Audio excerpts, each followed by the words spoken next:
कृष्ण कृष्ण साक्षात्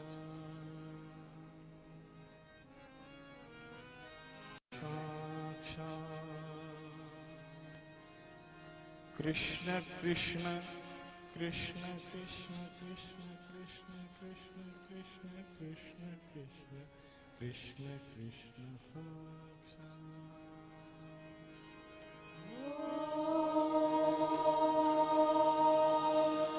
श्री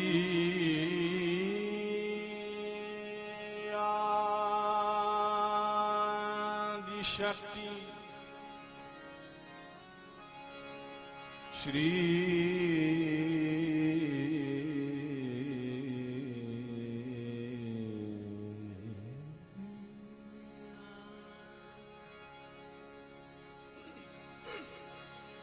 श्री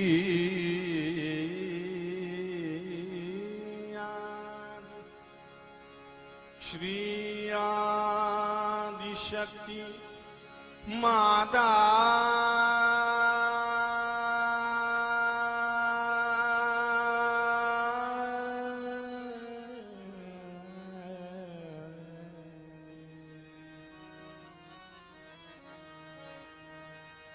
श्री आदिशक्ति श्री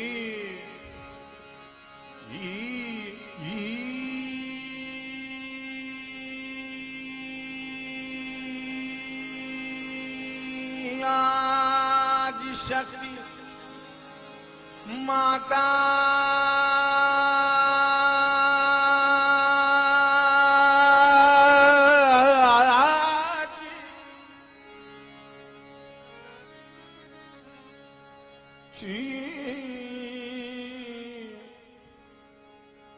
श्री निर्मला निर्मला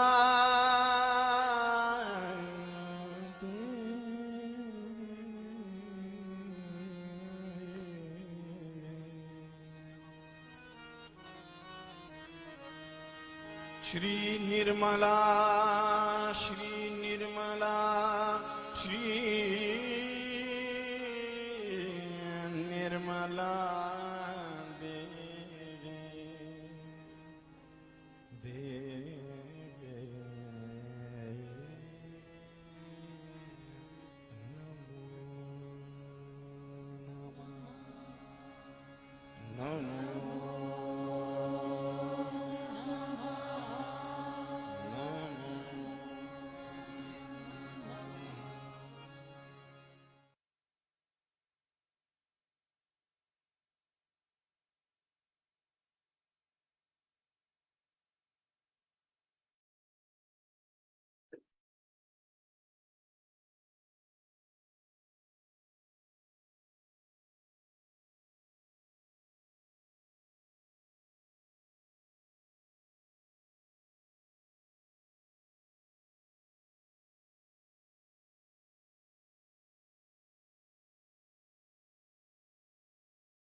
So, நமது விஷுதி சக்கரத்தின் பண்பு சாட்சி நிலை.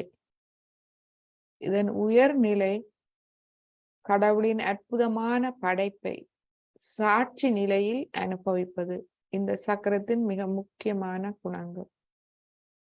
கடவுளின் படைப்பு அனைத்தையும் இயற்கையிலிருந்து இந்த அண்ட சராசரங்கள், உயிரினங்கள், மனித குலம் அனைத்தையும் நாம் சாட்சி நிலையில் பார்த்து இறைவனின் அந்த அன்பை அனுபவிப்பதே இந்த சக்கரத்தின் உயர்நிலையாகும். எவ்வாறு எமது விசுதி சக்கரம் வளம் அடைந்துள்ளது என்பதை நாம் அறியலாம்.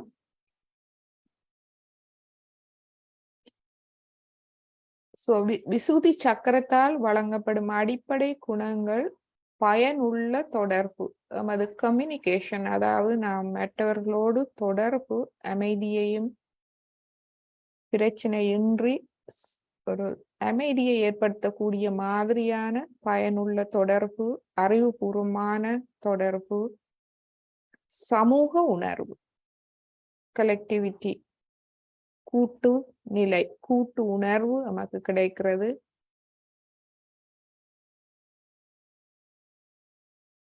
மற்றும் எமது விசுதி சக்கரம் நன்றாக வளமடைந்ததாக இருந்தால் நாம் மற்ற மனிதர்களோடு எப்போதும் ஒரு இணக்கத்தை உணர்வோம். எவ்வளவு சிரமமான மனிதராக இருந்தாலும் மற்றவர்கள் நாம் எவ்வளவு சிரமமானவர்களை சந்திக்கும் போதும் ஒரு இணக்கமான உணர்வை நாம் ஏற்படுத்தி கொள்ளும் அந்த யுக்தி, தந்திரம் நமக்கு அந்த விசுதி சக்கரம் வளமடையும் போது கிடைக்கிறது. ராஜதந்திரம் மற்றும் கண்ணியம், இனிமையாக பேசும் திறன் நமக்கு கிடைக்கிறது. மற்றும் எமக்குள் இருக்கும், அதாவது குரு தத்துவம், எம்மை நாமே பார்த்து சரி செய்யும் திறன். இந்த குறைகள் மற்றும் ஏற்படும் சவால்களை நாம் எந்த ஒரு குற்ற உணர்வும் இன்றி அதை எதிர்நோக்கும் திறன் நமக்கு கிடைக்கிறது. ஏனென்றால் இந்த சக்கரத்தால் நமக்கு தெய்வீக இணைப்பு கிடைக்கிறது. எனவே எந்த பயமும் இன்றி நாம் எதிர்கொள்ளும் திறன் நமக்கு கிடைக்கின்றது. இன்றைய ஸ்ரீ மாதாஜியின் உரையை நாம் பார்ப்போம். இன்றைய உரையில் ஸ்ரீ மாதாஜி ஸ்ரீ கிருஷ்ணரை அவதாரத்தை பற்றி விளங்கப்படுத்துகிறார். ஸ்ரீ ராம அவதாரம் நமக்கு தர்மத்தை கற்பிக்க வந்தது. அதை நாம் ஆத்ம ரீதியாக உணராமல் மனித விழிப்புணர்வில் உணர்ந்து, ஏனென்றால் அந்த நேரம் ஆத்ம விழிப்புணர்வு எல்லோருக்கும் கிடைக்கவில்லை. மனித விழிப்பு நிலையில் அதை நாம் நமது மனதால், மூளையால் விளங்கி அதை பின்பற்ற முயற்சித்தோம். மனிதர்கள் பின்பற்ற முயற்சித்தார்கள் அந்த தர்மங்களை. பிறகு கிருஷ்ண அவதாரம் வந்தபோது அவர் ஆத்ம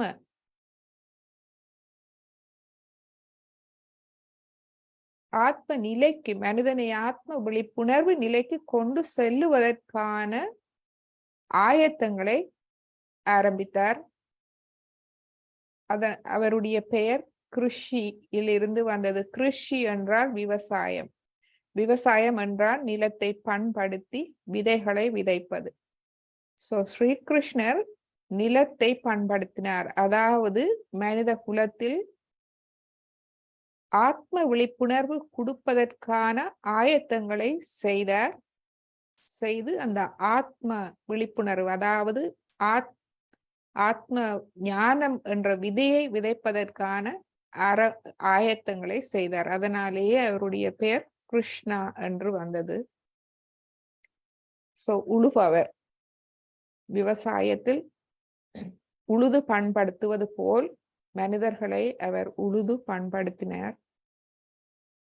ஆத்ம விதியை விதைப்பதற்காக.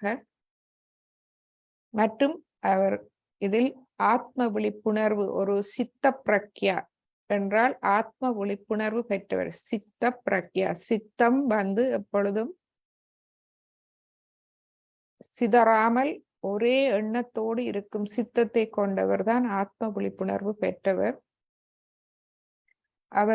அவர் எவ்வாறு அதனுடைய விளக்கம் அடுத்ததாக அனன்ய பக்தி. அனன்ய பக்தி என்றால் நாம் அந்த இறை அன்பின் அன்பில் வைக்கும் பக்தி அனன்ய பக்தி என்றால் அந்த இறைவனுக்கும் எனக்கும் இடையில், அந்த சக்திக்கும் அன்புக்கும் இடையில் எந்த வேறுபாடும் இல்லை. ஒன்றான நிலையில் நாம் அந்த பக்தியை காட்ட வேண்டும். அடுத்ததாக டிஸ்கிரிஷன், அதாவது விவேகம். எமது ஹம்ச சக்கரத்தில் விவேகம், நல்லது கெட்டது பகுத்தறியும் திறன், விவேக புத்தி, இவற்றை பற்றி இந்த உரையில் அவர் மிக அழகாக விளங்கப்படுத்துகிறார். சோ இந்த வீரட்ட சக்தி ஸ்ரீ கிருஷ்ணர் உடைய இந்த சயோகா நிலையில் அவருடைய சக்தி மனிதரை, அதாவது தீயவர்களை அழிப்பதல்ல, தீயவர்களை நல்லவர்களாக மாற்றுவதே அவருடைய சக்தி. நமது விசுதி சக்கரத்தில் இருந்து வேலை செய்கிறது. எனவே இந்த அருமையான ஸ்ரீ மாதாஜியின் உரையை நாம் கேட்போம்.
श्री राधा कृष्ण के 16 नाम।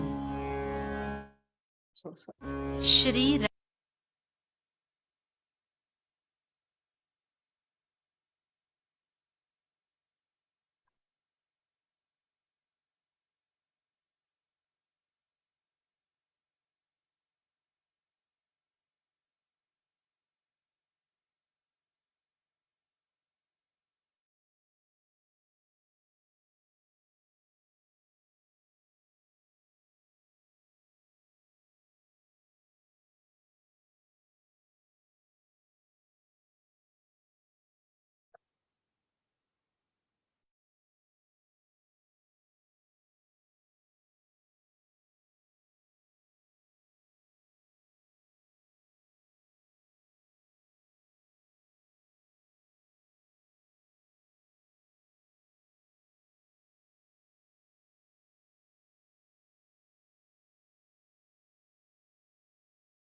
Tonight, we are going to worship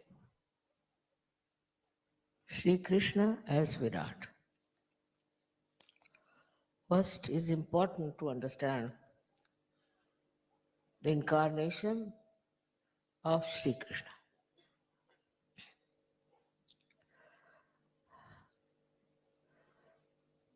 Krishna word comes from the word Krishi. Krishi means agriculture. He has sown the seeds of spirituality. And for that, first of all, he had to think where are we as far as spirituality is concerned? How is the land? So what had happened at the time of Sri Rama, that he created lots of maryadas. And by these maryadas, people started mentally thinking about it. I'm not supposed to do that, I'm not supposed to do this. It was just a mental binding. It was not spontaneous, it was not search. As a result, people became extremely serious. They wouldn't talk much and they wouldn't laugh, they wouldn't enjoy anything. So Sri Krishna decided that first of all, we must remove them from this conditioning. And this conditioning has to be removed in such a manner that they enjoy themselves.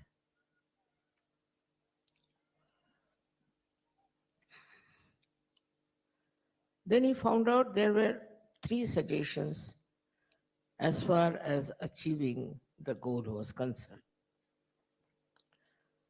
So first one, as he says,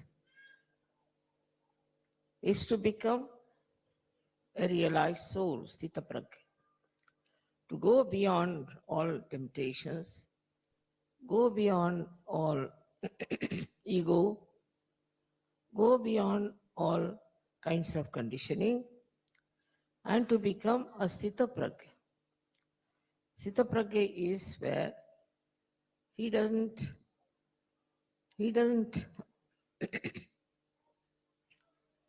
feel like ordinary people attracted towards things, but is absolutely detached. And this detached person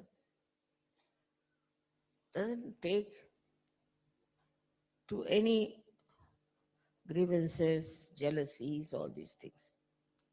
That he told. But how to achieve it, he never told. And the second thing he described is that you must work. You have to work. After all, you have got all the human tendencies is to work. But the fruit of the work, you leave it at the lotus feet of God, or you may call the divine power. This is another trick of his, because he realized how human beings were twisted and how they had an ego. If you tell them something, how they'll misinterpret it. So he took the other way around, that tell them something absurd. Now, whatever work we do, your ego is intact, and with that ego, you can never give it up at the lotus feet of the divine. Then impossible. So he made an impossible situation that after some time people will realize that this cannot be done, and they'll give up this idea of leaving everything at the lotus feet of the divine. This was the one how he prepared the land. Second thing he said, Pushpam phalam toyam. Flowers, fruit, and water. Whatever you offer me, I'll take it. I'll take it. But when you do that, you must have ananya bhakti. Ananya means completely single-minded bhakti. When there is not the other. This is only possible after realization. Only after realization you can put the fruits of your work at the lotus feet of the divine, and only after self-realization you can have ananya bhakti, means the devotion which is singular. These absurd conditions he put for human beings because they were so much complicated. So many people tell me, Mother, we are doing Ananya Bhakti. How? Because we are singing on the street, we are taking the name of God all the time, we are going to Pandaripur, you see, in rags, and for 1 month we walk singing, singing, singing. This kind of absurd ideas about bhakti, he never gave. But it is the way he wanted to neutralize the absurdities of human beings that they thought this was the bhakti, which is not. Ananya bhakti is only possible when you are realized soul, when you are connected with the divine, when there's not the other. This is how he tried to make three-way attack, I should, on human beings, in a way, on their stupidity. Because he thought that if I tell them directly, do like this, do like that, then they'll say, of course we did it, and still we never achieved it. In India, there's a big cult, we can call it, people who go to Pandharpur, for 1 month they walk in rags, singing the songs, and on the way they go on eating food at different places. According to them, this is Ananya Bhakti. And they achieve nothing. They become very sick and very tired and have a very bad old age. But who can tell them? They are all lost in it. So this is a way one could tackle human beings to show their stupidity. And so many people come and ask me, as I told you, that how is it we do so much bhakti of Sri Krishna and we have achieved nothing. So he's the one who prepared the land for sowing. We can say he's the one who was like a very great agriculturist. So his name was Krishna. There are so many things I've told you about him, how his name came as Krishna, then as how he was called as Radha, or who was Radha, who was Krishna, and all those things. But when he talked of these things, also he told that you should become Sthitaprajna. That is, they call as Jnana Yoga. Jnana means knowledge. So you should get absolute knowledge. That he didn't say how. That you know what is absolute knowledge, which you can feel it on your fingertips in search of.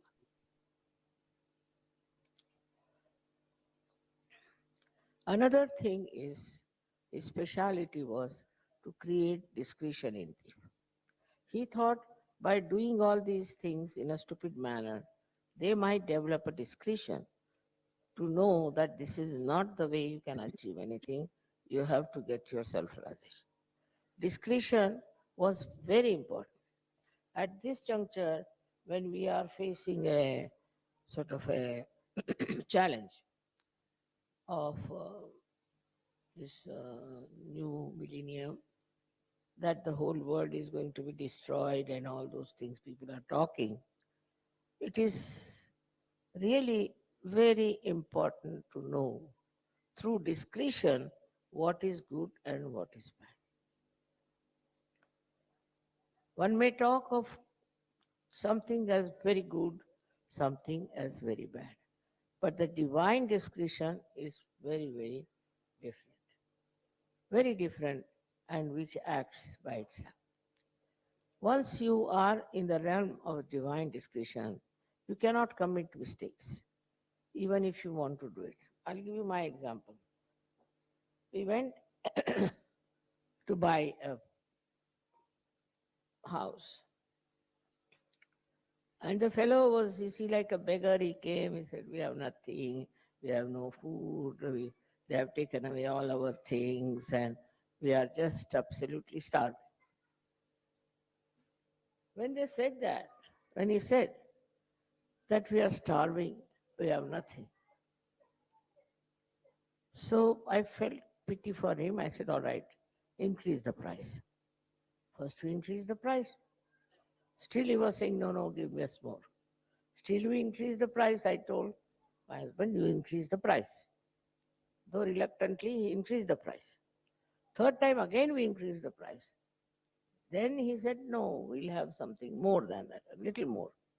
Immediately, you see, this discretion worked. And I said, these are hypocrites. I just left them and sat in the car. At the right moment, that was not such a good proposition or anything.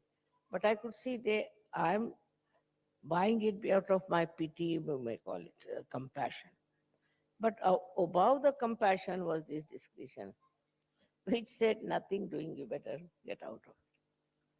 So this divine discretion is a very, very important thing which we should see how it works and should be satisfied with.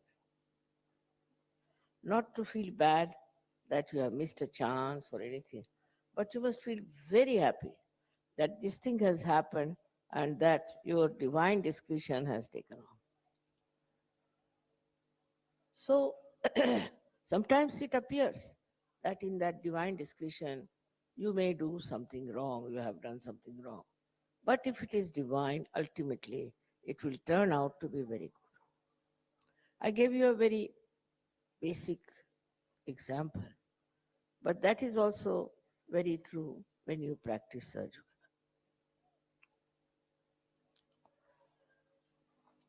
The discretion of divine discretion is extremely important to play a very great part in our lives.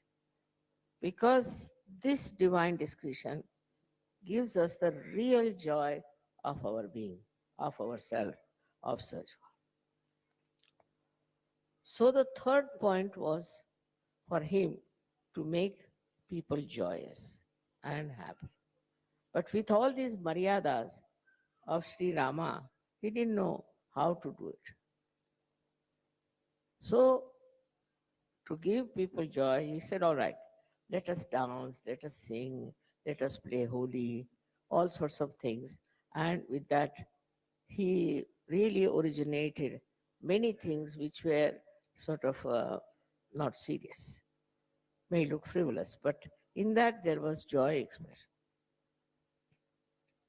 All that he did to give them a full idea as for a Sahaj Yogi or for a, we can say for a self-realized soul, what should be the attitude towards everything.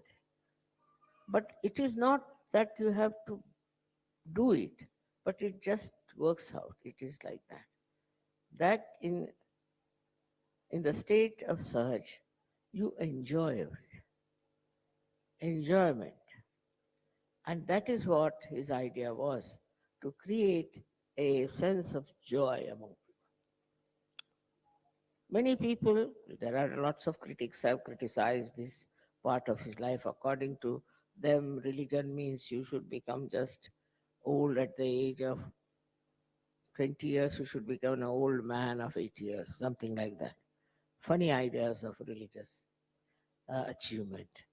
But he talked of joy and he never talked of renunciation. He never talked that you give up your family, you give up your children, you give up everything. Never, never. He said you must enjoy. Enjoy with detachment. For people it is very difficult to understand. How can it be it is without detachment? With attachment you can never enjoy. If you are attached to something, you cannot enjoy anything in a full way. Like supposing you are attached to your child. Very simple thing, you are attached to your child. If you are attached to your child, then you will be bothered about things which should not be there, which will not give joy to the child either. You will not allow your child, say, to go out or to talk to people, whatever it is, all kinds of restrictions you will put. But if you have really the divine discretion, then you will know with whom he should talk, where he should go, what he should enjoy, and you will see that he enjoys life. Any attachment with anything doesn't give you the full view of that person, of that thing. If you are detached, then you can see it say from above, above him, above the thing. If you are detached, you become thoughtlessly aware also. As I said, now see carpets are there. They are very, very beautiful carpets. Now, if they are here, if they are mine, I'll be worried. I'll be all the time worried because I'm attached that these carpets should not be spoiled, something will go wrong. But if I'm not attached, I look at those carpets and what do I see? The joy that is put in by the artist who has made. And that joy really tries to reflect in me also. That joy comes in me. So to look, have anything, attachment to anything, there will be joy, I should say, there will be happiness, but not joy. Because joy is single. And happiness is double, happiness and unhappiness. So even if I try to enjoy something, I'll think, oh, still there, this point is there. But joy is all pervading. It has no boundaries. And you just get dissolved in the ocean of joy. That was what Sri Krishna's idea was, that to cut out these maryadas. Nowadays we see the maryadas of so many things are really useless. For example, you have discovered the maryadas of religion.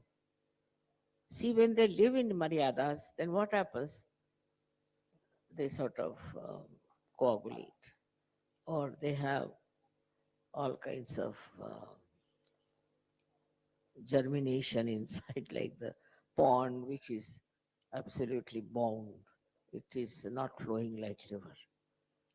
So, like that, you see, it becomes a kind of a closed mind with these maryadas. And when you have these maryadas, you start thinking whether I should do it or not, whether I'll enjoy it or not. With these maryadas, only, you kill the joy. Now we have other maryadas about, say, we have country, as I told you, about the religion. Now many people who would love to come to Sajo, but because they have maryadas of silly things of their religion, they cannot come. They think this is our religion, while they don't understand. Falsehood becomes the maryadas, and they don't understand that what is the maryada actually made by the religion also. You see now in Islam what is happening is, with these maryadas, they want to have another country, this thing, that thing. In other Christian religion also same thing happening. Also in Hindu religion. All these maryadas are really stagnating them completely and they are getting crushed into it. There's no discretion because they have said it, they do it. They are so much blindfolded about it that they cannot see what is right and what is wrong. But after such, you can see, you can laugh at them and you can see. Then we have social maryadas. Social maryadas are there, which are sometimes when abandoned can become very horrid also. Like in the West now, the women think that the less dress they wear, the more beautiful they are. This is a new thing they have started. Now this is absurd.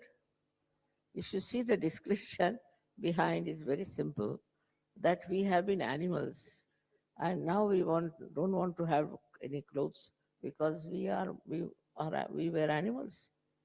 It's an animal heritage that's why so many women do not want to wear full dresses. It's just animal behavior. So the maryada of good maryadas also people can give up saying that we don't want any maryadas, we are free, we can do whatever we like. But in that freedom, what do you achieve? Your animal instinct works in that freedom and you think you are a very free personality. Then we have maryadas of our country. God has not made different countries at all.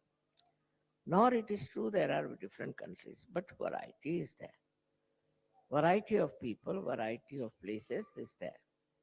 These varieties must be accepted as something very artistic. And one should not get ruined and confused with those ideas that we are Americans, we are Indians, we are this and we are that. You are not. Now you can know after Sahaja Yoga that you are all Sahaja Yogis. And you don't belong to any country as such. The country may belong to you, but you don't belong to the country. I mean, the work is today to understand that if you really want to care for all these countries and all that, then you must do some work of Sahaja Yoga, so that people get rid of these silly ideas of fighting for territory, for this, for that. All over the world, this going on. We want this land, we want that land. Land belongs to God, not to human beings. And what is the use of fighting for land? I don't understand. But this confusion is there and illusion is there, and people work out on this confusion and illusion to such an extent that they ruin their lives, the lives of their children. So many people are lost, so many people are in the lunatic asylum, I should say, because they end up in some sort of a refugee camp. They're having a good house, nicely living there, then you become a refugee. Why? Because they believe that they can have their own land, they can have their own place, and they should live there. This idea comes, I think, from some stupid leaders who want to have for themselves these lands. And that's how people fight for land. There's no need to fight for land or fight for your country or fight for this or fight for that. But the situation is such that unless and until you fight, you cannot get to the truth. And that's why, if you remember, that Sri Krishna told Arjuna that you fight. You have to fight. That's your work. You have to fight these people because they are the people who do not live with dharma. They are adharmis, so you have to fight. And that is how his fighting was so much justified, because after fighting the war, they got back what they deserved. They were deceived. And this is what Sri Krishna said, that you should not, by any chance, become a slave of these people, but you fight it back. So fighting also is justified in the divine discretion. It's again the divine discretion, where you have to fight because you don't want to be a slave. If you are a slave, you are no good. So for that you can fight. But when people start fighting for separation or for territory, is not correct. On the contrary, one should never think of separating from the mainlands. It creates lots of problems. But now we believe in the global religion. We believe in the global territory. We don't have to ask for anything. Anywhere you go, you are the citizen of that place. Anybody who wants to go to Russia ever, the whole Russians will be with you. You go to America, they'll be with you. That's how, because all these are ideas of human beings. And if the human beings get transformed, there will be no problem of any war or any territory to be achieved. This was the divine discretion of Sri Krishna, which is instilled within us. As you know, that this is a part and parcel of the Vishuddhi Chakra, where Sri Krishna resides. But when he rises to your Sahasrara, when he rises to that level, then he becomes Virata. So Virata's chakra is placed in the head here above the Agya. And this Virat is the form of Sri Krishna who has risen above the Agya. When you are risen above the Agya, you become a part and parcel of Virata's land, we can say. Because unless and until you are above your ego, you are still involved with yourself and with wrong ideas of Maryadas. But when you rise above that and you become the Virat, the great, then you are in the land of Virata. And Virata's powers are tremendous. As been seen by Arjuna, the form of Virat. The power of Virat becomes so tremendous that it acts globally. It acts in such a manner that you sit here and anywhere it can act. You have seen that now. Many times people say, Mother, it's a miracle. My mother was sick and she was not here and I just prayed and she got all right. This is all the power of Virat. The power of Virat is that it can penetrate into the subtle side of human beings in such a manner that everything we are connected. We are not separate. As every drop is connected with the ocean. We are connected with the whole universe.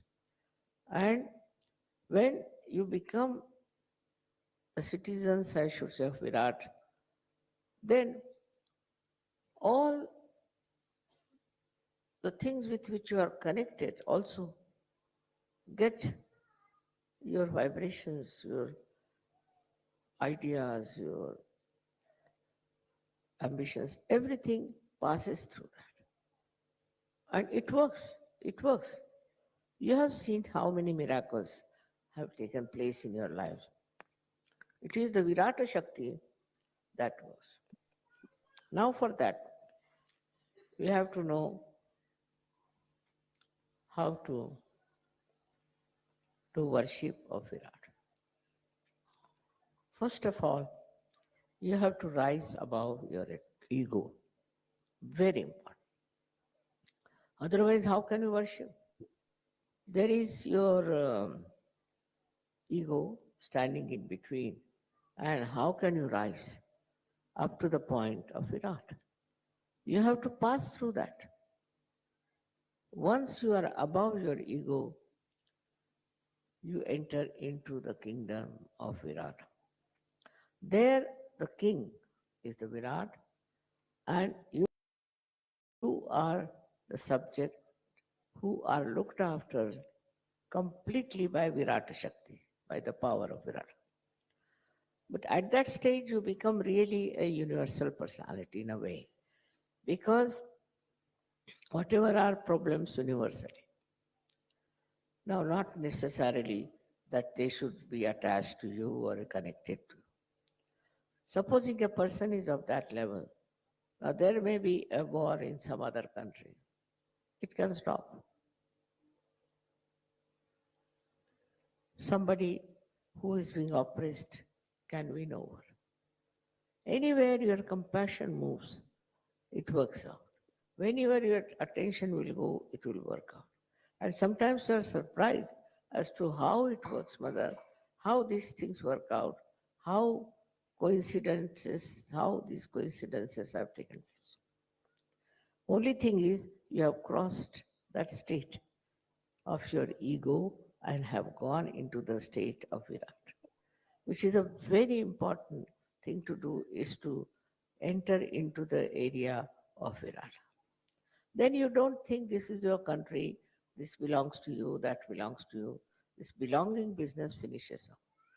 Then you belong to Virat, and he uses you for his own purpose, in the sense that when your whole thinking is different, becomes global thinking, then he acts.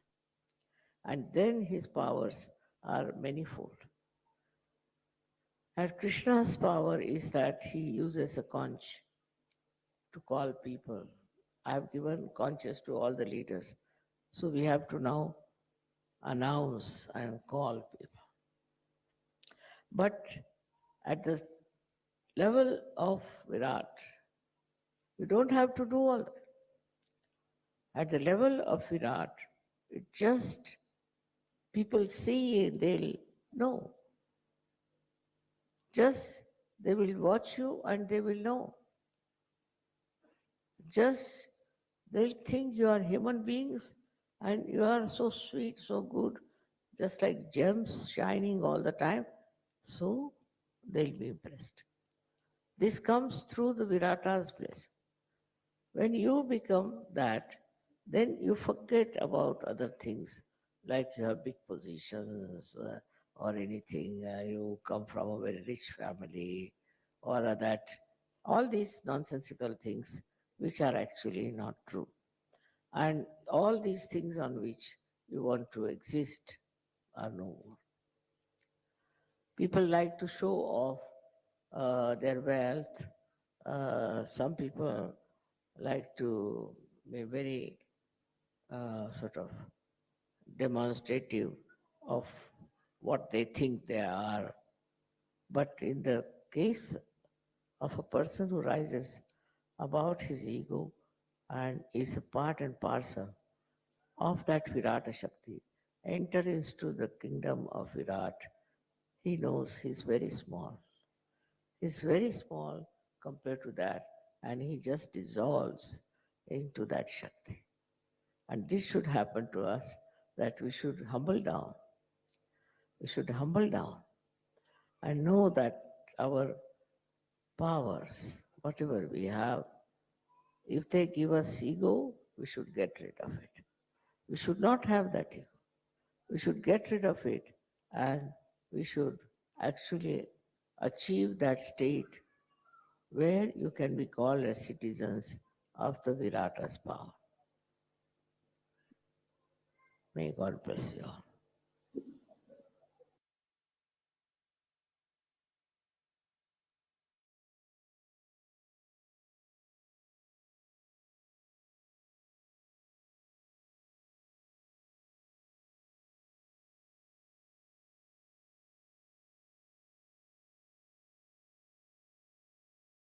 ஸ்ரீமாத்திச்சி கூறிய விடயங்களை முடியுமானவரை உள்வாங்கி நாம் இந்த விடயங்களை ஒவ்வொரு நாளும் தியானத்தில் நாம் நினைவுக்கு கொண்டு வந்து அது குறித்து தியானிப்போம். இந்த பண்புகள் அனைத்தும் எமக்குள் இருக்கின்றதா என்பதை நாம் உள்ளாய்வு செய்யலாம். இன்றைய தியானத்துக்காக ஸ்ரீமாத்திச்சிக்கு நன்றி கூறி எமது இன்றைய தியானத்தை நாம் முடித்துக் கொள்வோம். குண்டலினி அன்னையை எழுப்பி கவசமிட்டு தியானத்தை நாம் இன்று முடித்துக் கொள்வோம்.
hand has to be put in front like that, and the right hand is to be turned in a clockwise manner. Let's do it.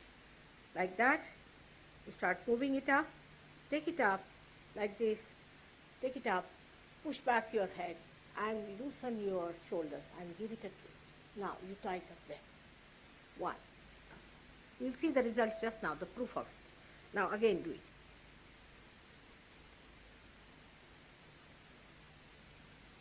Take it up, push back, give another time.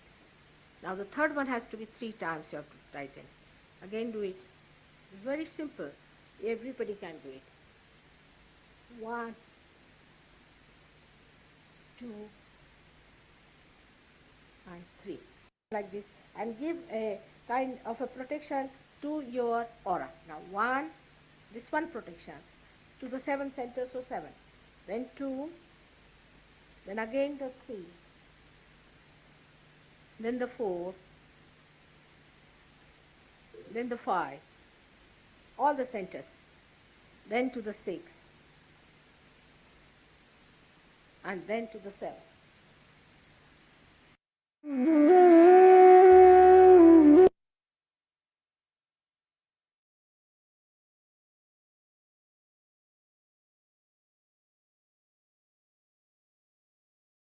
Jai Sri Mataji, அனைவருக்கும் வணக்கம். இத்தோடு நாம் Facebook ஒளிபரப்பை நிப்பாட்டுகின்றோம். நமது அடுத்த வகுப்பு